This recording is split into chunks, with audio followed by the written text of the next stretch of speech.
Yeah, hello, dear friends. Today, I would like to talk about the incense. The incense has been used for centuries by almost all the religious organizations in the world for prayers and in meditations, with each incense having different looks, compositions, and fragrance. I use the stick incense, and this is what I use 777. And I want to show you how it is linked to the human composition, natural laws of manifestation, and how, with the knowledge, because knowledge is power, how you can use it more effectively and powerfully in your prayers. Some months ago, I created a diagram linking the composition of the human being with the four classical elements of fire, air, water, and earth, and how we can use this knowledge to consciously manifest our desires. You may have seen this image on some of my posts. So, for a while now, I've been contemplating how best to properly articulate what I know with the right examples and anecdotes so everyone can easily understand it. And while I was one day in my prayer sanctum, I noticed a drop of water from my incense while it was burning. Now, I had never noticed this before, but however, this gave me the inspiration to proceed on with this post. This knowledge, which I'm going to be sharing with you, I'm going to make it into a series of posts and short videos so everyone can easily understand it and utilize it.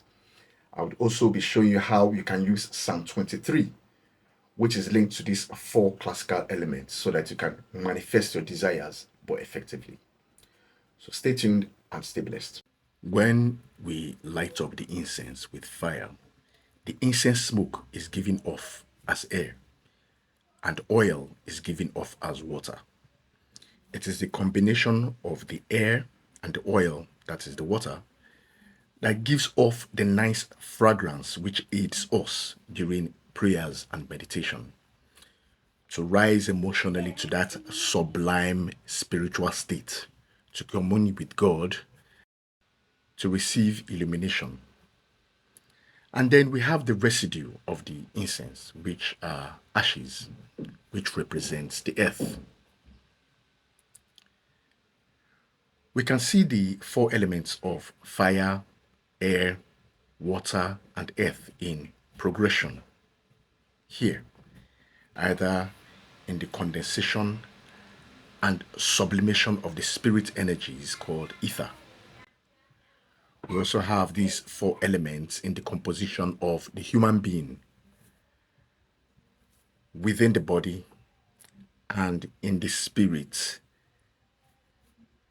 and in various combinations in nature, which makes up the physical reality as we know it. Now, at the end of this video, you would have an understanding of how you are able to manifest things, and you will be more conscious of doing so with this knowledge.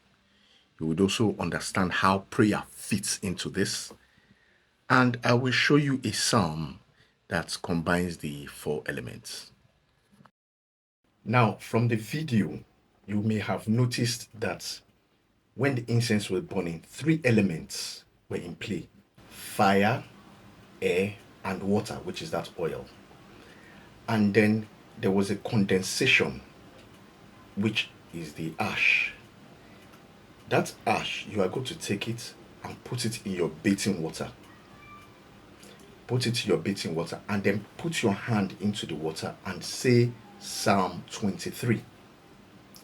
Psalm 23 links the four elements and it links it in a sublimating manner. So it links it by earth, water, air, and fire, sublime manner, as against the condensation of the fire, air, water, and the earth when the incense was burning. So as you put the ashes in the water and put your hands and say Psalm 23, you bathe with this water. And as you're bathing with this water, you may notice something. You may notice flashes of inspiration while you are bathing. you may notice a lot of things happening while you're bathing with that water. Now, the Psalm 23 prayer goes like this. Let me show you how it works in the sublimating fashion. The Lord is my shepherd, I shall not want. He maketh me to lie down in green pastures, that is earth. He leads me beside the still waters, that is water. He restoreth my soul, that is air. He leads me in the paths of righteousness for his name's sake, that is fire. Even though I walk through the valley of the shadow of death, I shall fear no evil, for thou art with me. Thy rod and thy staff, they comfort me. Thou preparest the table before me in the presence of my enemies. Thou anointest my head with oil, my cup overfloweth. Surely goodness and mercy shall follow me all the days of my life, and I shall dwell in the house of the Lord forever and ever. Amen. That is the sublimating power. So you say it as you're bathing. If you have your own sanctuary, you may also light up your incense, another incense there, and light up your candles as you're bathing.